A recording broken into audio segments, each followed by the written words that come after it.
Right, I'm back at my Capri again. It's been, since I last worked on it, about 4 or 5 weeks. What happened was I'm easily distracted. I've got a big family and that. We went on a little family holiday, and when we went on the family holiday, it just come to a screaming halt because obviously I left it, then I went off doing different things. I've been doing loads of other stuff, as you'll see in some of the videos.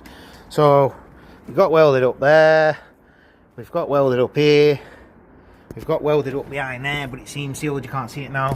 We're left with an hole here, and we're left with, I made the battery tray piece, but it's not welded in, it's just wedged in. So I'm going to get that welded in now, and we'll make that piece, get that welded in. And the drive behind getting it done is not that I want a Capri.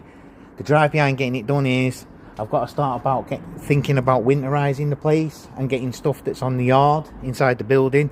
And this is in the fucking way in bare metal. You can see it's rusting back out inside, even though it's temp controlled in my building. You know, it's temp controlled in here, and it still just rusts out because I keep telling you, the bags of shit. But you know, if you're a classic car owner, if you leave stuff outside in our country in winter, you're going to get bummed with a big stick. So you don't want none of that. So let's get the welder cracked open, let's get the sound of bacon sizzling, and let's just get this motherfucker moving. And this week I'm going to put my golf out away, and this works as a spray booth. I'm going to set this up as a spray booth, get this jazz back, get this painted, drop an engine in it, get it running and driving and moving. Then it can fuck off outside where it's staying, and some of the better stuff can come inside. So we're back at real cars.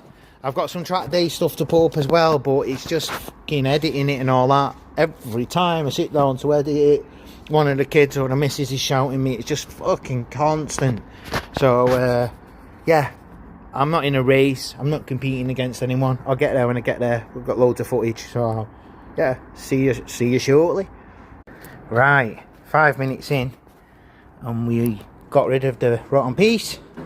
Just try and document a bit today, show you what type of shit we're taking out of these rust buckets. That is fucked. Definitely not going to take the weight of no battery or anything. And it's just like, just weak in the fucking word. Bends for fun, can't do it with one hand, but you can't do anything with that. So I've cut that out. Just going to start getting this all prepped in now.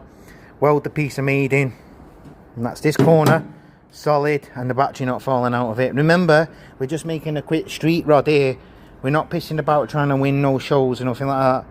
But this is your average Ford rusty pile of fucking shite. That's what they are. Anyway, let's get this fucking bag of shite in here.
Well, nothing too amazing for the first day back on it.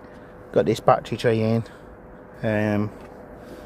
When it was cut out and off, all these little crevices that are hard to get to under the battery tray there, when you respray these things, they had a lot of surface rust on them and that. So we jazzed them back and painted them up with Hammerite, because we will get in there with spray, but like, you won't be able to do much. So I've done that, just to give it a chance to last a bit longer. This is just surface rust where it's been sitting in there again, so once all these bits are in, I'll just jazz it all back again anyway. And you know, anyway, that's in. And I started making a panel for that corner. You see it slotted in there, but there's more to do. And yeah, I'm undecided whether to just take that fucking wing off, but I know it's going to be crusty behind there. The whole thing's crusty. But anyway, that's it. At least I've done something. That's the end. Ta-da.